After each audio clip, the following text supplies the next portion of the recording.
So hello mga partner, good morning po. So makalat po ako ngayon dito mga partner kasi gumawa kami ng brooding ng mga sisiw mga partner para dun sa mga pinapapisa po natin. So yun, nakikita nyo makalat po dito.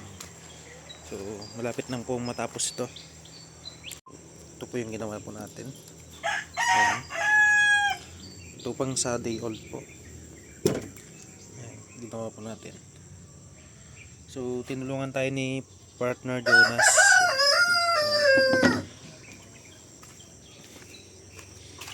So ayan, ginawa natin.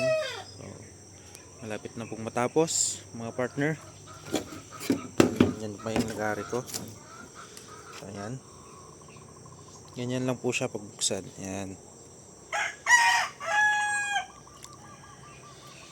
Yung linagay po natin dito. Ito, naalis po ito mga partner. Ayan. Pag lumaki na sila konti, tatanggalin natin yung pagpalit. Ayan. Pero sa ngayon, pag di old, ito po muna. Sa kabila, ganyan po. Ayan. So, hindi pa namin natanggal yung mga ano po dyan, mga partner. Yung mga gamit. So, ayan. So, bali tatlong kwarto po ito.